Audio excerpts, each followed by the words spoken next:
People often ask the question, is the American dream dead? I believe the moment we stop dreaming, we might as well be. Hi, I'm your host, Craig Sewing, the creator of American Dream TV, a national TV show centered around real estate, lifestyle, and culture. A real show showing you real neighborhoods from real professionals. Today, we're going to take you all across the country, showing you why we live in the greatest country on the planet. Let's get this show started right now. From coast to coast, it's not just about houses. It's about how people live, work, and dream. These streets hold stories. These homes hold hope. And the people, they're the heartbeat of something bigger. This isn't just real estate. This is the real America. One neighborhood at a time.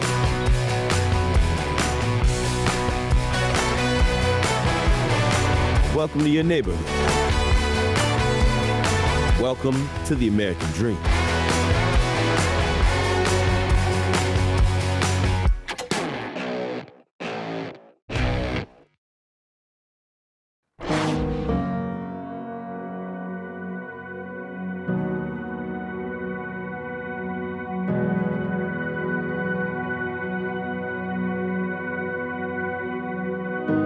Welcome to this gorgeous estate on the shoreline of Lake Minnetonka in Wayzata, Minnesota. This is one of my all-time favorite lakefront properties, and we can't wait to show you why. I'm Maddie Redmond. I'm Cindy Redmond, and we're the Redmond Real Estate team, and we're selling Lake Minnetonka on American Dream. Perched proudly on prestigious Wayzata Bay, the Shady Lane property occupies historic lakeshore. In the late 1800s, many traveled by train from the city to downtown Wayzata, then transported by steamboat to various places around the lake. Lake Minnetonka was favored mainly as a summer retreat, but homes built in the 1930s, like this one, marked the shift from seasonal cottages to enduring year-round lakefront estates.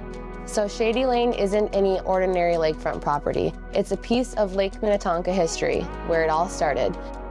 The home was built in 1935 as a classic colonial and was recently fully transformed into a revived colonial, blending timeless architectural charm with modern renovations and amenities. New living spaces were added to Shady Lane, including a lavish chef's kitchen with high-end appliances and new hardwood floors installed to seamlessly match the original wood floors. Just off the kitchen is an elaborate screened-in porch with a glass solarium-style ceiling that leads to the outdoors on a maintenance-free deck with built-in seating to enjoy the sights, sounds, sunrise, and sunsets on Lake Minnetonka. And here's the bedroom area in the primary suite. It's gorgeous. Look at all these windows to capture the views of Lake Minnetonka, and that's not all. In entering the primary suite, we have this cute little office area. You could even use it as a vanity. And right across is this gorgeous walk-in closet for all of your favorite things. So we're in the lower level where there's a second full kitchen. Unbelievable. A large east wing was added, starting with a new 3-stall garage with heated floors, floor drains, EV car chargers, and epoxy flooring. Above the garage is a sprawling bunk room for several uses, as a large bedroom, an exercise room, office, whatever you desire. Best of all is the spacious entertainment area and family room with wet bar and game area and a second lakefront screened-in porch, perfect for entertaining. This premier lakefront estate offers 104 feet of pristine riprap shoreline, a large front yard, and a flat backyard for lakeside play or entertaining, and beautiful, mature trees offer just enough shade on those hot summer days. Wayzata Bay is known for regattas, offering picturesque views of competitive sailboat races and other compelling lake action from your deck. The water quality on Wayzata Bay is an A+ for swimming and all water sports. 2 large boat slips and plenty of electrical shore power is perfect for any watercraft or toy here at Shady Lane. One of the biggest draws to living in downtown Wayzata is the town itself. People come from all over the country to see this picturesque town. Lake Street is located on the shores of Wayzata Bay and offers boutique and retail shopping at its finest. A boat ride on Lake Minnetonka on a beautiful summer day is something to experience in your lifetime. So I think after seeing the home today, you've learned that whether you're by boat or by car, the Shady Lane Estate is a timeless beauty for years to come. We would love for you to experience Lake Minnetonka for yourself and see why it's one of Minnesota's top destination spots. I'm Maddie Redmond. I'm Cindy Redmond. We're the Redmond Real Estate Team, and we're selling Lake Minnetonka on American Dream.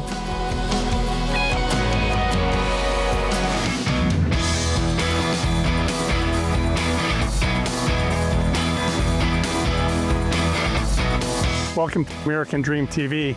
I'm your host, Lynn Butterfield. Today we're at the Walmart Pro Cup, and it's the first race of this series for the season. Usually it starts in California, and this is the first time it's happened here in Fayetteville. Fayetteville also hosts the Cyclocross Championship in December, but today we have World Cup racers from all across the globe at this magnificent event. Welcome to idyllic America.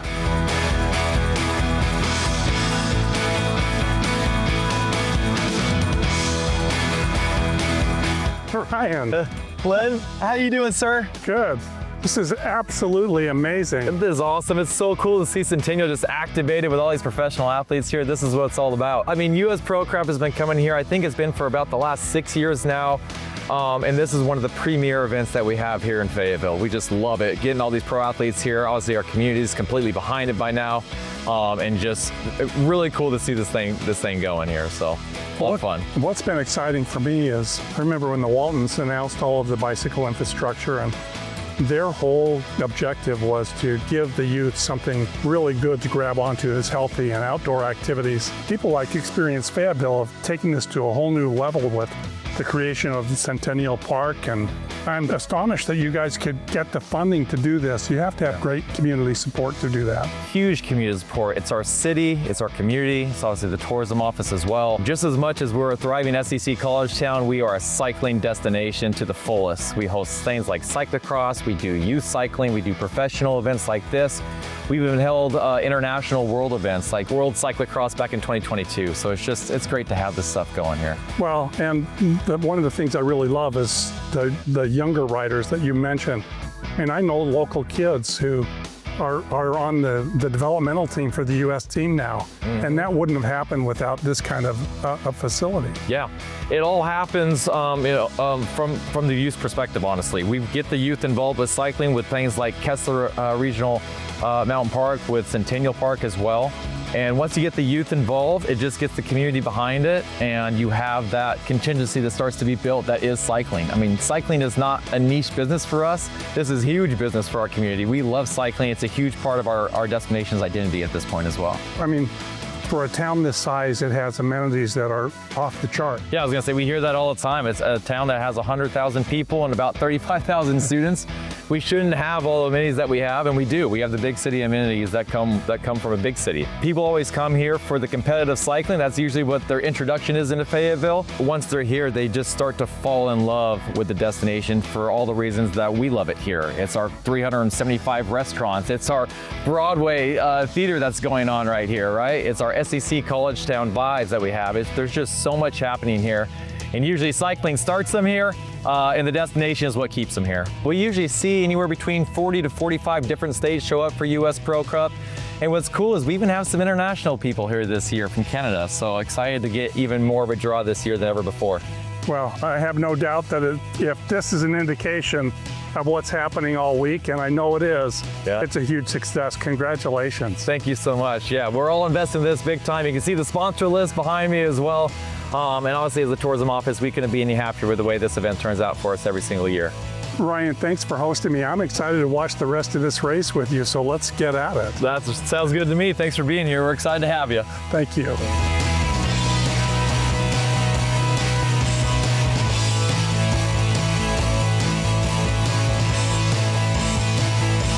Hey, Bodie. Hey, I've been looking for you. been looking for you too. I was just telling everybody, that we have a great local racer here. And so I came to the team tents hunting for you. So Bodie, tell us the difference between cyclocross and mountain biking. All right, mountain biking's more single track style riding. It's rocky, rough terrain, but cyclocross is more smoothed out, but it still has some rough stuff. You have a lot of obstacles where you have to get on and off the bike, and it's just different but similar in the same way. I don't know how to describe it, but they're both really cool ways to ride bikes. And you love them both. Yeah, I love them both. That's But- correct. Yeah, they're really fun. But I'm happy I get to ride both, and I have the equipment to ride it. So And you're here right where they have the big races too. yeah, I'm right where we have all the good biking. So yeah. Wonderful. I'm going to be here cheering for you all day. All right, thank you. So you watch for me out of the corner of your eye, okay? All right, sounds good.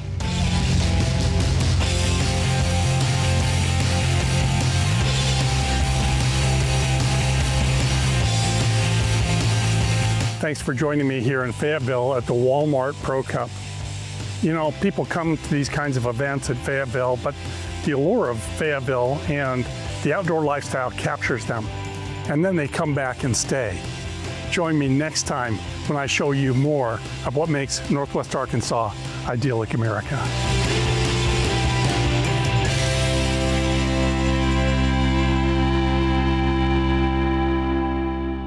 Hey, it's Kim Schillig with the American Dream Beyond the Heartland, and I am in downtown Iowa City, and we're at Film Scene in downtown Iowa City with Andrew Sherburne, who is the executive director, and as a bonus, we've got Jordan Sellergren, who is the owner and publisher of Little Village, which is an independent magazine, newspaper, information source, one of my favorite things in Iowa City. We're going to talk to him about what's happening in downtown Iowa City in the way of arts and culture and news and information. Stick around. So Andrew, you have Film Scene here. This isn't your first foray into an entrepreneurship thing here in Iowa City, though, is it? No, I actually was for a time the publisher of Little Village magazine. What? So I know, right? So yes, I love Little Village. I'm so glad it's in great hands. But yeah, that was, and I'm also a filmmaker, so I've got a film production company. So yeah, I'm a serial entrepreneur, for better or worse. We're grateful for you here in town. So how did you get started with Film Scene after you launched Little Village? Sure. So Film Scene came about actually. There were a lot of conversations after the closure of the last multiplex in downtown Iowa City, the Campus 3, about this missing piece to our arts ecosystem. Something movie-going and having a downtown movie theater we thought were incredibly important for the cultural fabric of Iowa City. And so actually conversations with another former Little Village arts editor, Andy Brody, and we were talking about our love of movies and how we just needed something downtown that could serve as a home for folks who love movies. And from that simple idea, we started doing some pop-up screenings, and then decided that there was enough enthusiasm that we could make something happen here in Iowa City. And we were founded as a nonprofit because we were two broke young people, so we didn't have the money to do it any other way. But that really made it essential to us to generate community support. We're really community centered, so we're not making all our decisions based on kind of the bottom line and what's going to make the most money or how do we save the most money. Our primary goal is to serve this community, and we do that through cinema. And so we have a lot of free programming, we have a lot of pay what you can programming, we have dozens of series that go like monthly or annually, serving particular populations here in Iowa City. So we're really thinking first and foremost about our audiences. And then the hope is, and so far it's proven right, that if people are happy and feel like we're a valuable part of this community, that they will become Film Scene members or donors or sponsors. And so those are the folks that provide a little extra philanthropic support that enables all of that programming to happen. Jordan, how long have you been involved with Little Village? Informally since 2012. I became staff mid-year in 2014 as a graphic designer. I took over as art director. Matt Steele, the previous publisher, was serving as art director and just kind of as like a guide. I took over that position in 2016 and did that until he offered to sell it to me in 2024. And we closed at the beginning of 2025. So I've been the publisher for just a year and 3 months now. But it's going strong as ever. Yeah, I mean, I'm really proud of what we've done. We've got a really small team, but we work with, dozens and dozens of freelancers a month. we just get so much vocal support from the community. People write to us and thank us for what we do. We get phone calls from people who just want to talk, you know? And I think it's a wonderful form of kind of nearly free expression. You know, we do curate what is published, obviously, but it's a real community forum. And now it's approaching statewide. We're throughout central and eastern Iowa. So it really has the ability to kind of pull people from town to town, check out what's going on in different cities. I like to call it kind of a progressive tourism magazine in some ways. Yeah. And we get to just talk about all the cool stuff going on, and there's not enough space to do that. You know, there's not enough space, time, or money to talk about everything wonderful happening in Iowa City. Or any of the surrounding areas. The surrounding areas, yeah. But it is a very rewarding experience to get to like know all the potential for coverage that we could be, you know, focusing on. So we've talked a little bit about Film Scene and a little bit about Little Village. Yep. But are there occasions where you guys mix and do things together? We have a lot of special series that we do throughout the course of the year, whether it be our Pride series or our Family and Children series or our Rooftop series. But one of the things that we're actually fortunate to get to work with Little Village on is something called Vino Verite, which we've been doing for 10 years now. And that series, thanks to the sponsorship of Little Village at Bread Garden Market, we fly in a filmmaker.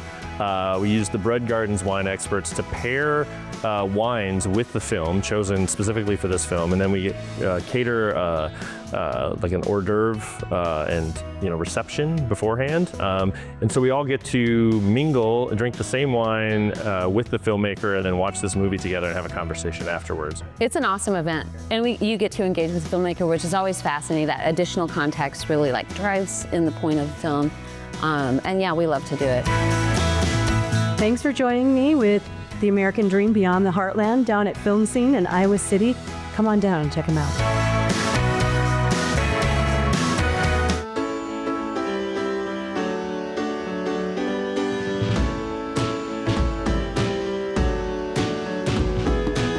Welcome back to the Jersey Shore. Today we're in Toms River at Aqua Blue, a local restaurant in town. We are here for another Dine on Us event. This one is casino night. And again, Dine on Us is to support the local active military families.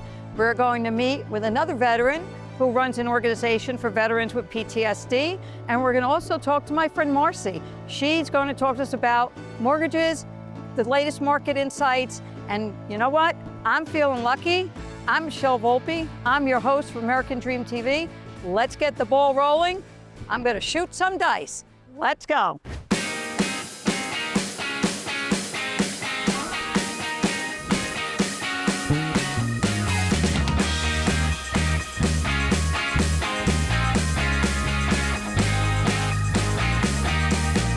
This is Dennis.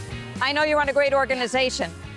So what we do is you basically get vets out to play some games. You know, like we find out what they want to do, we get them out of the house, and we go do it. We say, hey, you want to go fishing? We're going to take you fishing. You want to go skydiving, scuba diving?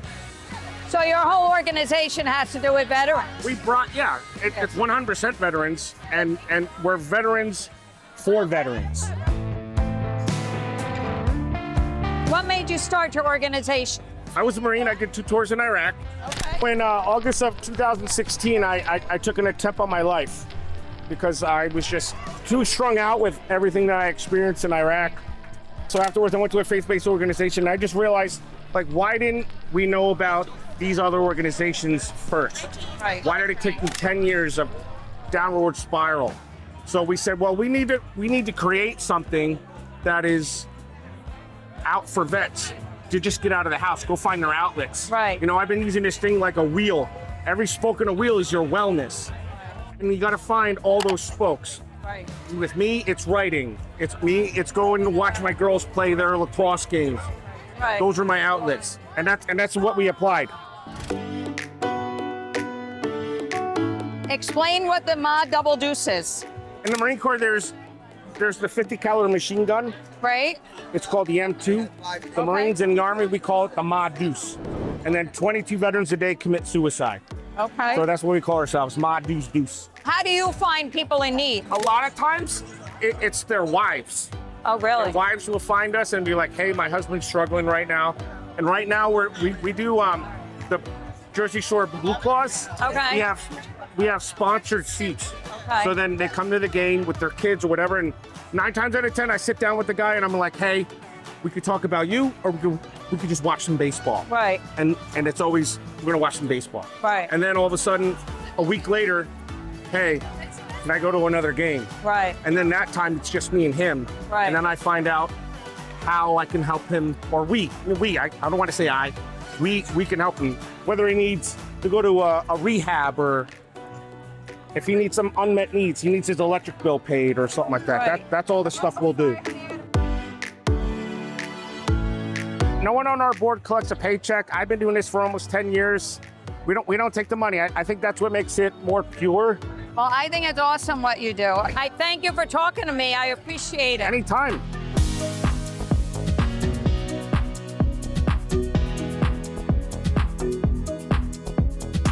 So good to see you. Too. I'm glad you made it. Thank you for inviting me. This is fantastic. Isn't it great? Oh, It's my such a goodness. great event. So I've been dying to ask you about the housing market and the rates of mortgages, because I have so many clients that are afraid to buy because of the rates. And I'm trying to make up all the right explanations why they should. So maybe you could tell me what to tell them. Absolutely, absolutely. So right now, with the rates starting to drop, they haven't fully dropped to where we had them back during pandemic, which I don't think we're ever going to get there.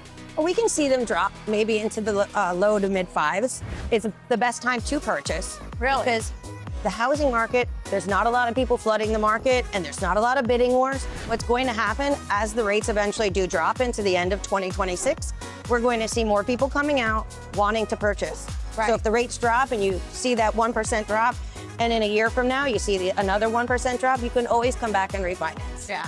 Well, I don't know about you, but I would like to play some crap. I know. Listen, I don't gamble, but I learned how to play today. Okay. And the dealer told me I have to come back and take a test to see if I listened. Okay. And learned. So I'm gonna go with you, and I'm gonna try and teach you. That'll be perfect. Okay. I love it. I have a pocket full of money. So All right, let's let's go. gamble.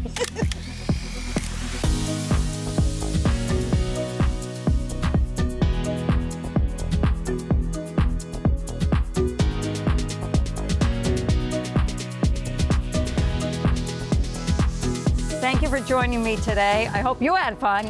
I had fun. Anytime. We won a lot of money, even if it was fake money. We won a lot of money. Dine on Us, great afternoon, supporting our active military families. Madus, a great organization that helps the veterans that suffer from PTSD. Marcy, you gave me great information to give to my clients that are afraid to buy right now because of the mortgage rates. I thank you so much for being here. Anytime. And guess what we are watching? American Dream TV. Till next time, cheers.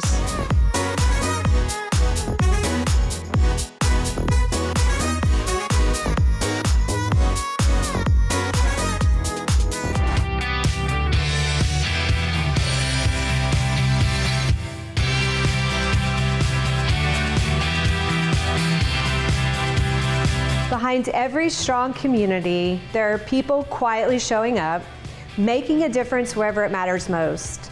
Today, we're in Oklahoma City, where something really special is happening. It's called the Halo Project, and it's more than just an organization. It's a movement built on connection, compassion, and real impact. I'm Cindy Cook, your host of the American Dream, and today, we're taking you inside the Halo Project.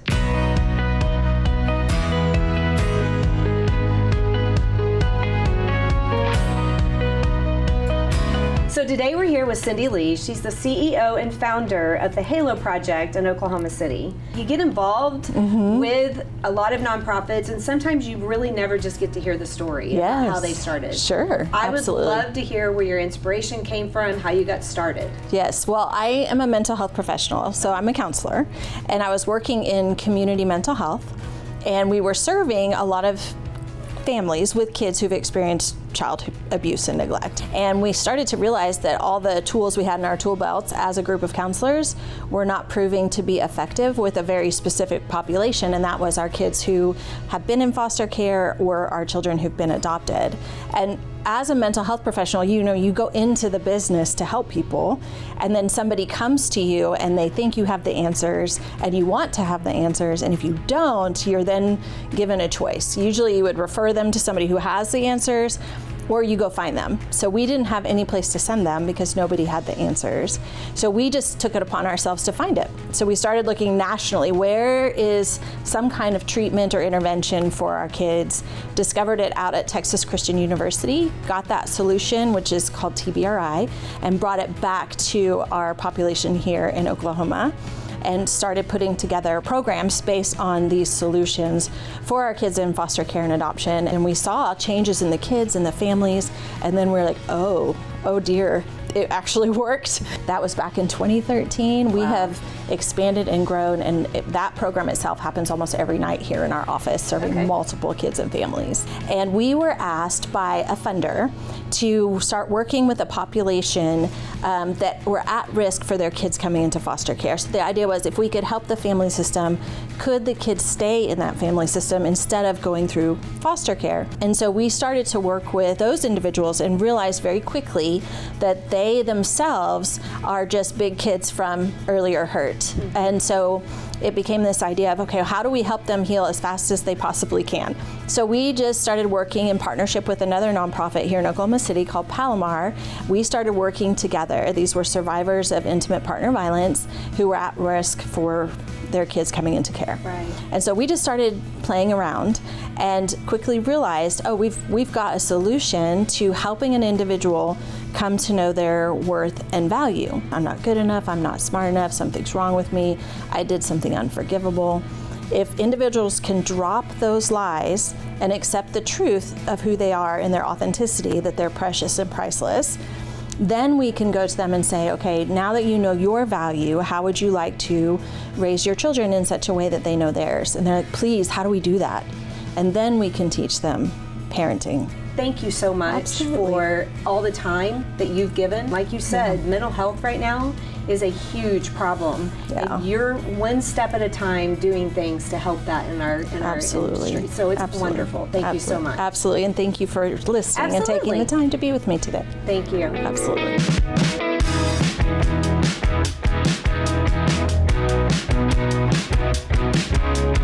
I am so excited to sit down with you, Lauren, because you and I go back to Keller Williams. Mm-hmm. However, you know how sometimes you hang out with people, you're a part of the group, but you never really know where someone has been and what they've gone through.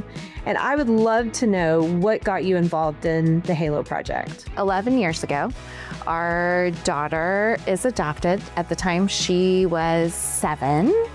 And we were looking for solutions. We felt like we were failing as parents. We were not getting it right. She was frustrated. We were frustrated. We were not connecting with her at all. And so we found out about Halo Project's 10-week intensive counseling program. And so we got to be a part of it, and it was life-changing for us. Our daughter felt heard and seen and valued. We figured out how to better connect with her and meet her needs. And so after that, I told Cindy, I was like, okay, whatever we're doing as an organization at that point, we weren't a 501c3. And I was like, I will be a part of whatever happens in the future because it's been so life-changing for us. I want other people to experience that too.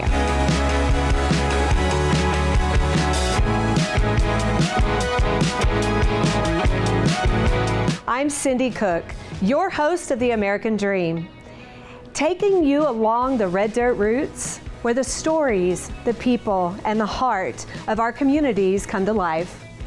Until next time, this is what community looks like.